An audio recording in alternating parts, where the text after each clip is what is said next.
Press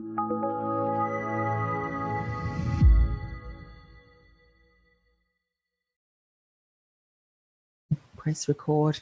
Hey everyone, we're behind the scenes. We're just about to go live with Kayla, and it's so late for her where she is in the US. So we're so blessed to be able to have her share. By the way, if you are listening to the recording or the audio version, we're always looking for guests. We will put a link in the comments section below on how you can become a guest on the show. All right, let's get this show on the road and start recording. You're listening to another Ambitious Entrepreneur Network.com podcast, the voice for entrepreneurs and small business. Now, onto the show. Welcome to the Christian Entrepreneurs Podcast, daily conversations with Christian entrepreneurs to inspire and empower Christian business owners to walk strongly in their faith, while build a thriving business that honors Him in every way. Now, over to your host, Anne-Marie Cross. And welcome to another episode of the Christian Entrepreneurs Podcast. This is episode 94, and I'm your host, Anne-Marie Cross, the podcasting queen. Now, my guest today says you cannot throw caution to the wind with your marketing and your sales and expect results. Develop a strategy, be consistent, track everything. What you measure will grow. We could leave the show right there. That is just brilliant advice. Joining me on today's show is Kayla Brissi. Kayla is a marketing strategist for ambitious entrepreneurs and small business owners who are ready to grow and scale their business, where they can stop trading time for money. She helps them leverage the power of high-level marketing and sales strategies so that they can have the freedom to create memories with their loved ones and leave a legacy that they can be proud of for years to come. Now, on today's show, Kayla is going to share with faith, perseverance, and grit, you can propel your business forward despite what obstacles come in your way. Life happens, we all know that, but it doesn't have to derail your business or stop you from achieving your dreams. She's also going to talk about relationship building and how this is the key foundations, or one of them, of your marketing and your sales strategy. You've got to learn to romance and woo your audience and eliminate the need to put a ring on it on day one. We so know that. And she's also going to talk about your story and your unique gifts matter and so much more. So welcome to the show, Kayla. Thank you so much, Anne-Marie. I'm so excited to be here tonight. This is an area of marketing that many business owners, especially Christian business owners, can struggle with. And then the whole sales aspect, having to sell your products and your services, can be quite overwhelming. So it's so good that you're on the show today to be able to share your expertise. I love to give my guests an opportunity just to give a snapshot on how they got into the business that they are today. Was it something that progressed for you with different experiences through the years? Or has it always been something that you've really loved and pretty much set your heart on creating? How did that pan out for you? Oh gosh. Well, I've been like a serial entrepreneur since I was like a wee tot. I was one of the girls in the neighborhood that was always selling lemonade or Kool-Aid or anything. I was a hustling chick from a very early age. And so over the years, I have had multiple businesses that obviously some have failed, but they've taught me a lot along the way. And they led me to what I'm currently doing today, which I love, which is really business coaching and marketing consulting. And part of the reason why I started my business was honestly because I hated what I was doing. And I was a brand new mom. With him, I didn't want to not be home with him. Quick backstory, I struggled with infertility for 9 years. So he was my miracle from God. God gave me grace and gave me my blessing, my child I was never supposed to have. And it was just really, it just hurt. It just wasn't where I wanted to be. I didn't want him, in daycare, so to speak. He was with my sister, but still it was daycare. And I was away from him way too much. And I was missing all his milestones. And I was sitting there and I'm like, why am I doing this to myself? I'm being underutilized at my job. Yes, I have a great job and I'm getting paid well and I have the benefits, the quote unquote dream, so to speak, but I wasn't home with my son and I was missing out on things. So knowing that I had the entrepreneurial spirit and I knew it was something that was just, it's so deeply rooted in me, I knew it was time for me to figure out what it was that I was meant to do. And ironically, I was actually on a lunch break, really a nursing break, because I was nursing at the time. And I was going through Facebook and I was scrolling, and I happened to stumble upon a Facebook ad. And that Facebook ad is what literally changed my life. It gave me the idea to start this business. And it was just kind of funny because I was always doing it before, where I was doing business coaching and consulting, but I never really realized that's what I had always been doing. So it was just kind of opened the doors for me. And literally within 3 weeks, I think it was, I hired that coach, that Facebook ad that I saw, and launched my business, and really just haven't turned back since. And so it has been almost 3 years now that I've been in business, and we just keep moving and growing and adding more fun stuff in the process. Oh, that's amazing. It's interesting, isn't it, that experiences that you have had in the past has really built some key foundations upon which now you're really leveraging and growing your business. Had you not seen that ad, then it wouldn't have planted that seed. And it's interesting how when you do take that step back and you have an open awareness of what opportunities are in front of you, it's then that you realize that God really does have his hands on various aspects. And we just need to be open to seeing those and taking that opportunity. I love the technology that we have today. When you think, here we are, opposite ends of the world, speaking to one another. And I remember back in the career industry, and that was when everyone told me, you can't do, what, you want to do career coaching by the phone? You have to see face-to-face your clients. And it was, no, I don't. And really, sometimes it's just our own perception, and we just don't know what we don't know. So thank you for sharing that story. Someone's listening and watching today that everything that you need is right there. You just need to put the pieces of the puzzle together, and there's a great opportunity or even advancement in what you're doing. Let's talk about faith, perseverance, and grit to propel your business forward despite obstacles. You mentioned you had a number of different businesses that didn't quite reach the level that you wanted. I know that I have experienced that as well.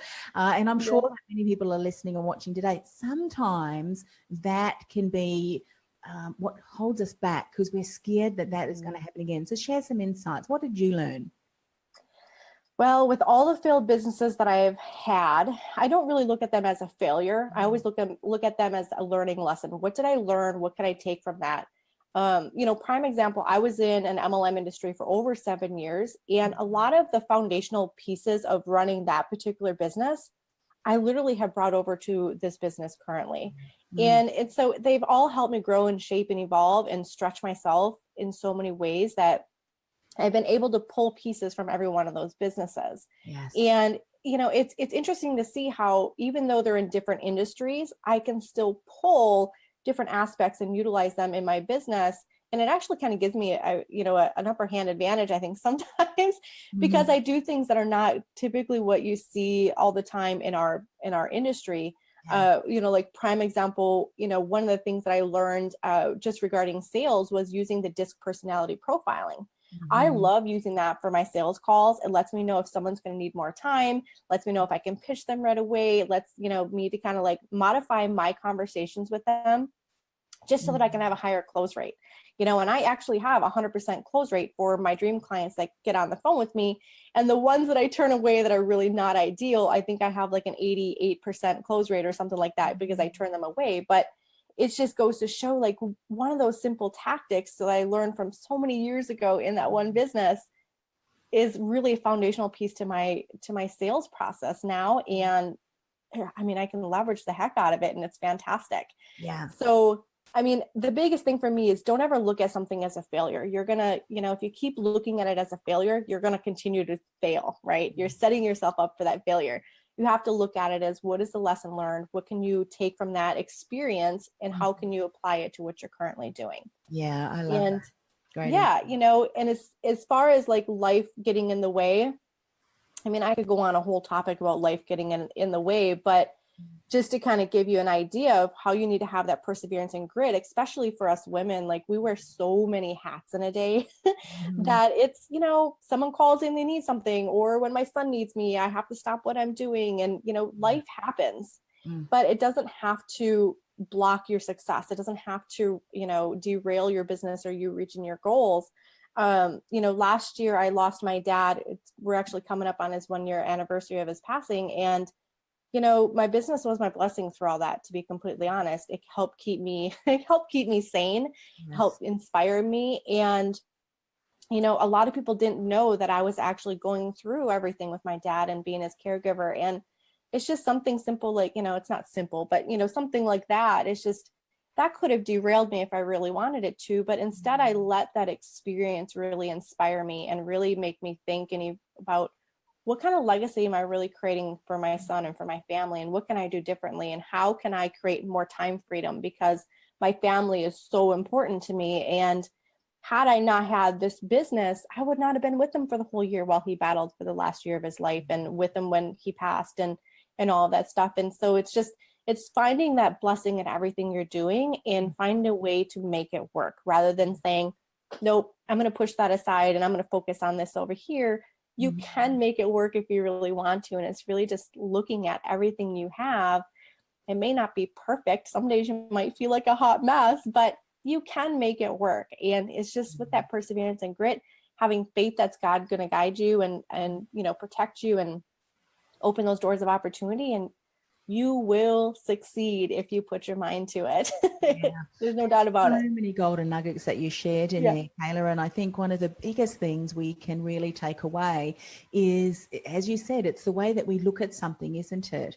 And even in some of the hardships and some of the difficulties, when you're thinking about some of the business, what people call failures, they can be our greatest lesson, can't they? And some of the stories and the journeys that I've heard over the last, 93 episodes that we've done so far is that God can use our messes and create it into our message.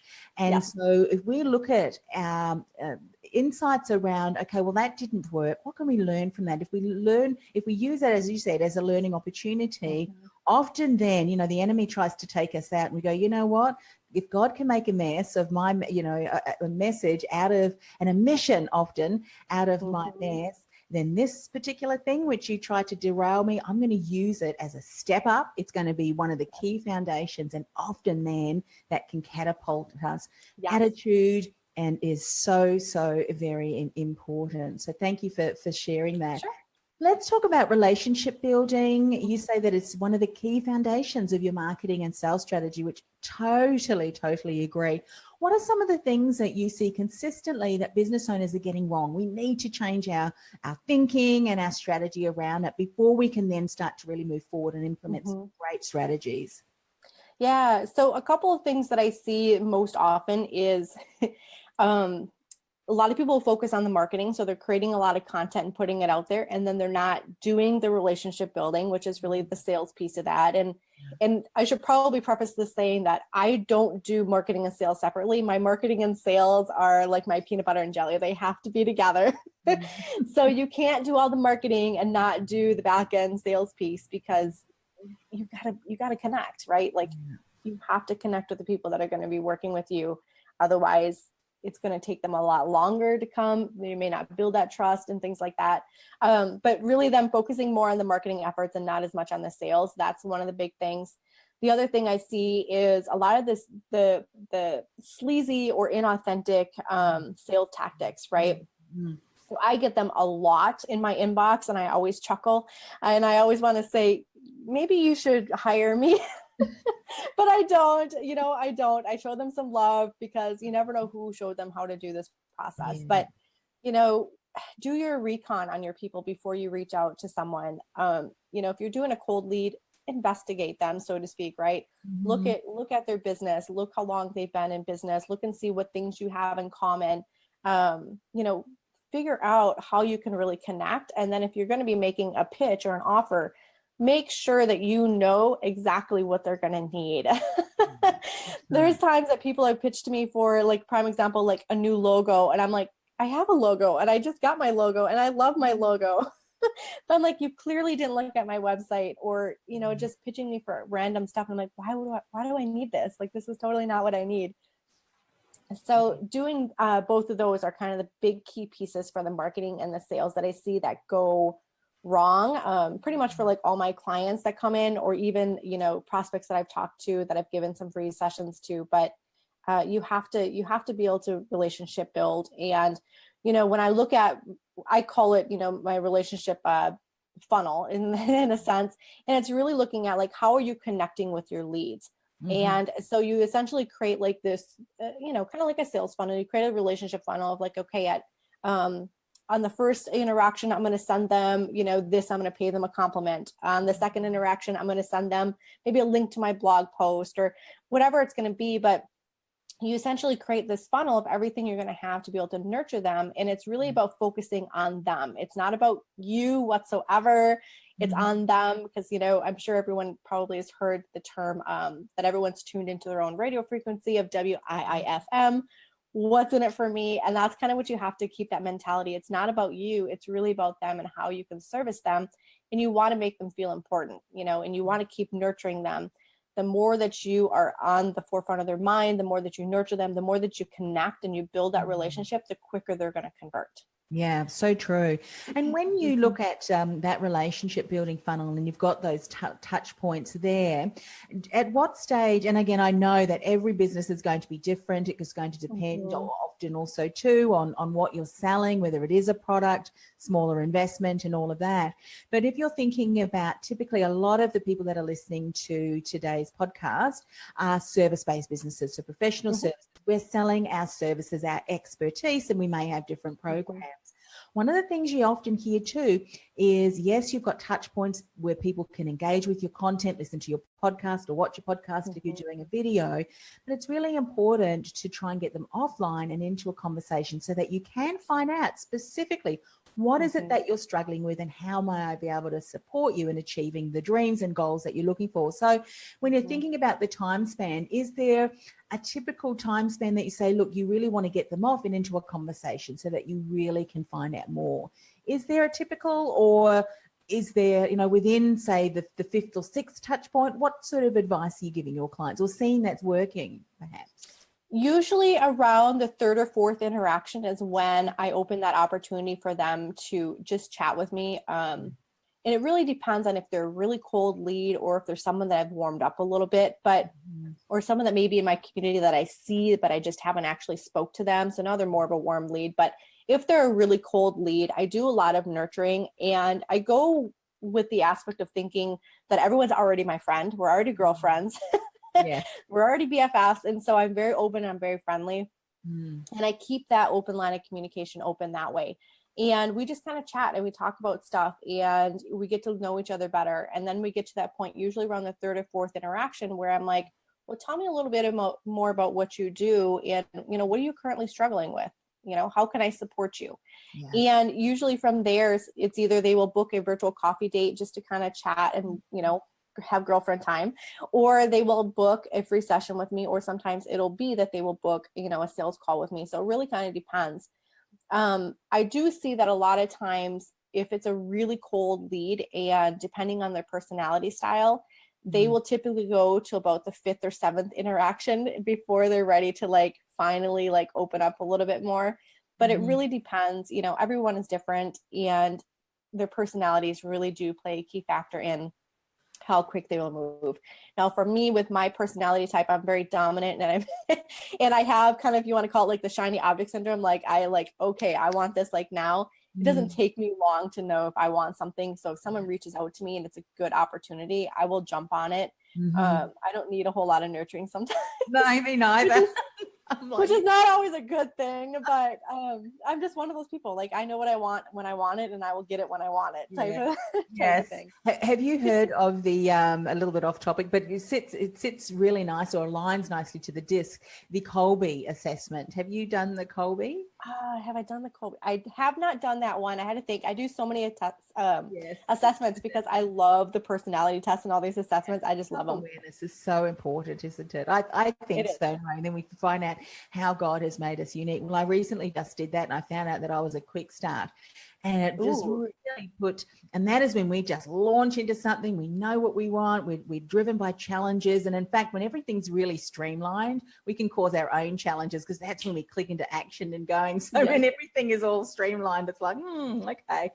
But I know how that is. That's really the importance, isn't it? When you're talking about the marketing, the strategy that we have, that there are a number of different touch points and content that people can engage with that we don't necessarily need to be there, like podcasts or articles and things that we're sharing. So important, because that can allow people to see that consistency, can't they? And build that know, like, and trust with them. Do you still find that business owners are not investing? It's an investment in a lot of that content that we know is so important across various social platforms to build those different touch points.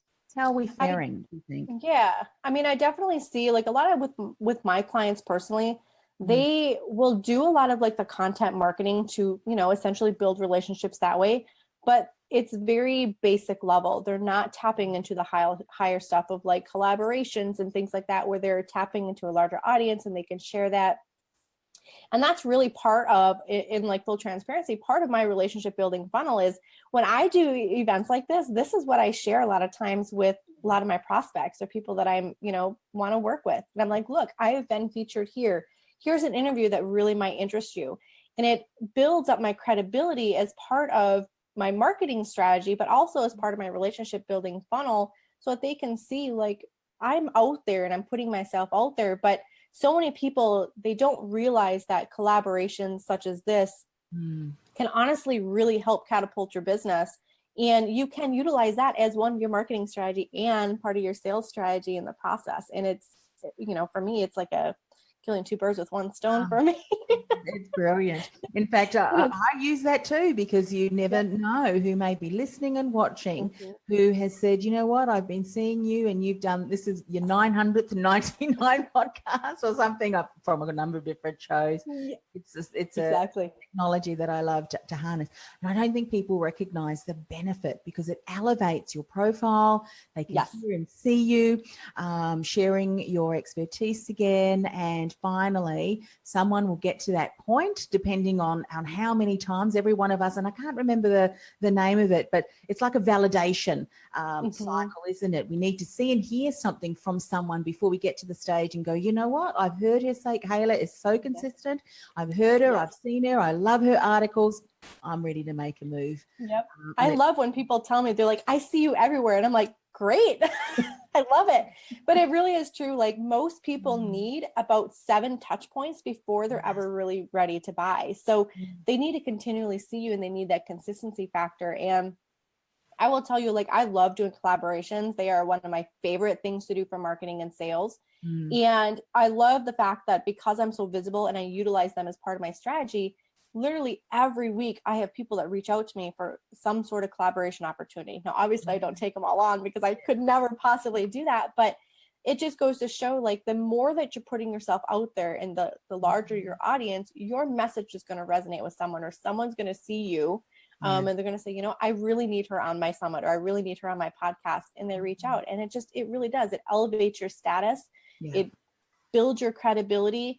It helps you with your marketing, because you're like, wow, now she is that expert. She can see you. They see you. They get to learn from you. And then on the sales side is you have that in your back pocket, that you can always share that with someone, so that they can really just kind of see you live and in action and really see your personality shine and your expertise shine. Yeah. And I love one of the things that will often happen is that when someone sees and hears you over those multiple times, and it's consistent, it's on brand, it's delivering ongoing value, when you do have that opportunity to speak, they've pretty much in their minds already made up their mind. They want to work with you. There's just a couple of different questions that they have, and really it's what's the best way.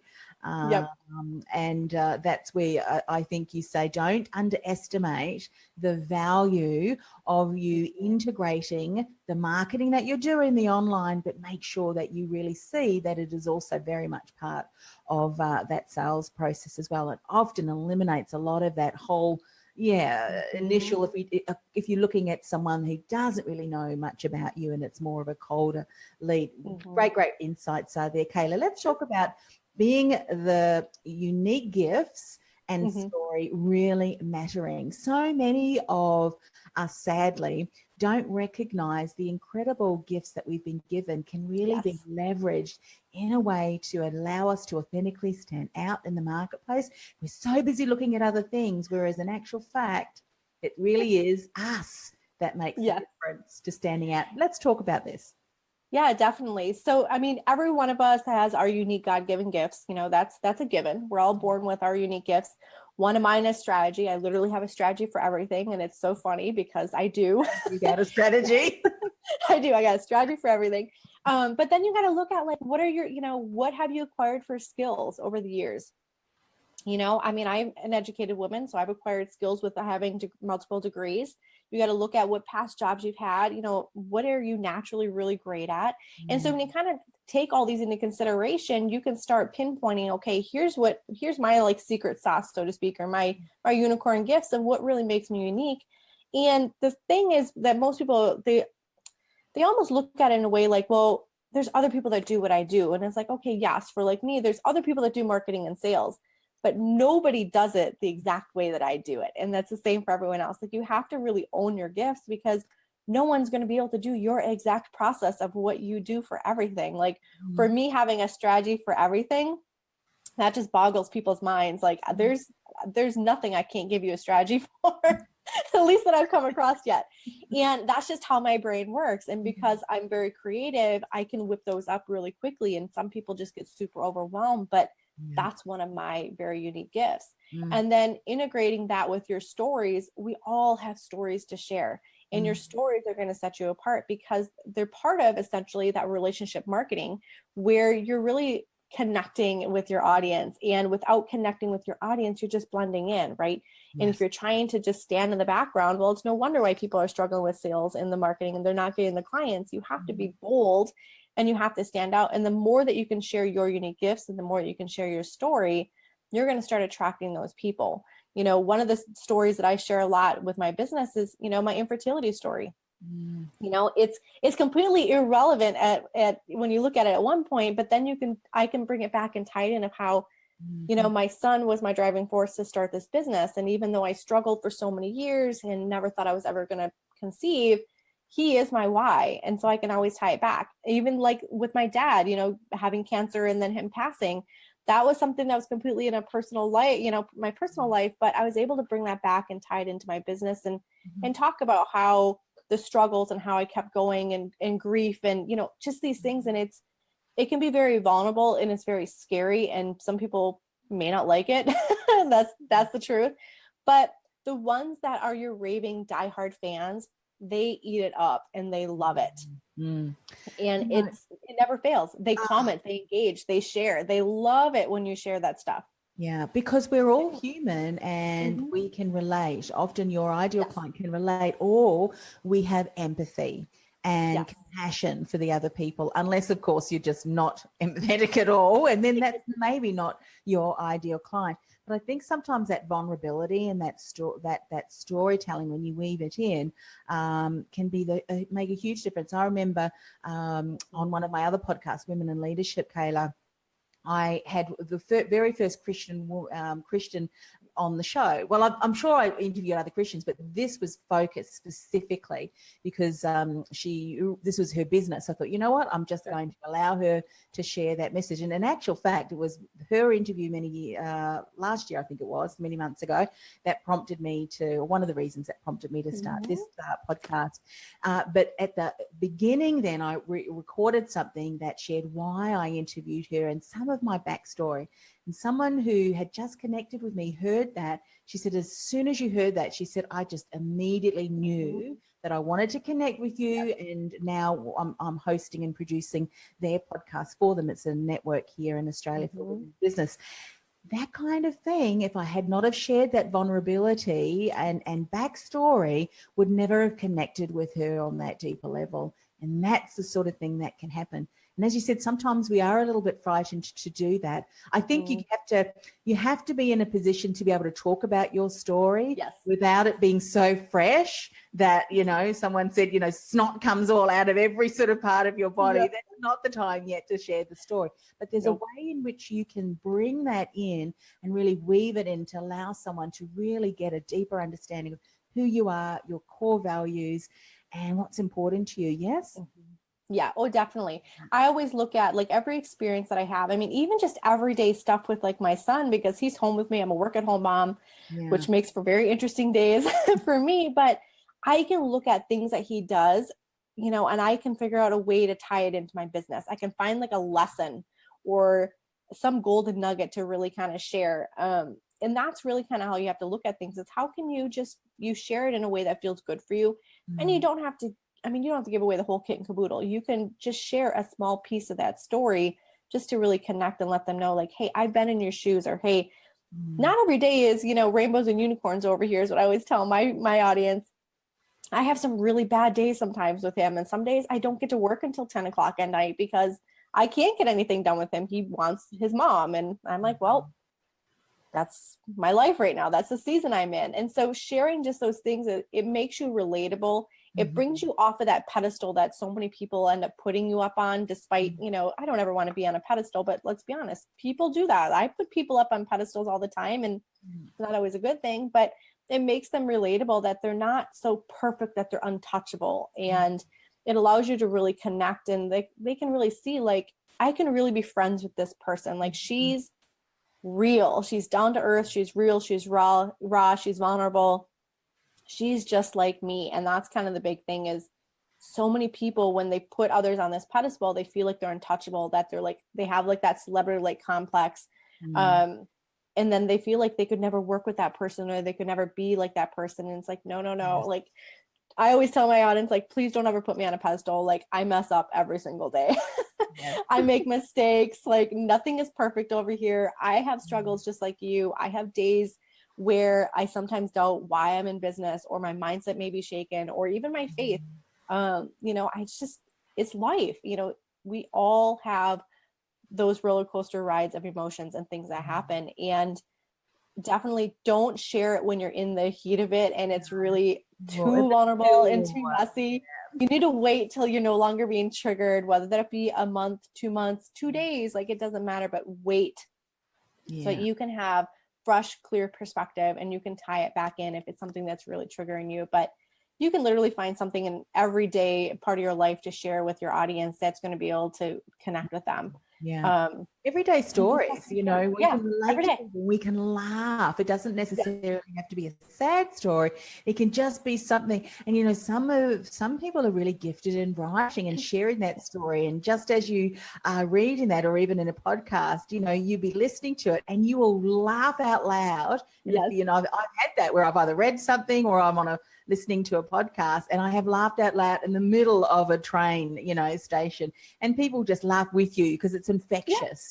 That is really absolutely infectious. And that's the kind of relationship that you build. It strengthens the relationship because they get to know, like, and trust you on such a deeper level. Definitely.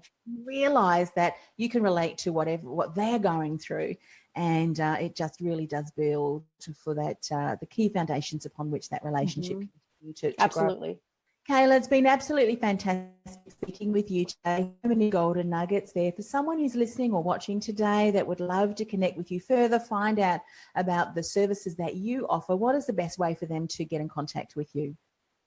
Honestly, if you want to go, you can visit me on social media or my website. It's all under Kayla Brissi, so it's super easy to find me. But I am on social media all the time, my Facebook page or my community, and you can always hit me up on my website through the chat box or the contact form. So I keep it super easy for you guys. And what we'll do too is we'll put all of the links that you can connect with Kayla on our show notes, ambitiousentrepreneurnetwork.com/TCE94. One of the things that I'm doing for all of my guests, Kayla, is just finishing up the show, closing the show with a word of prayer. May I do that for you too? Absolutely. All right, let's pray.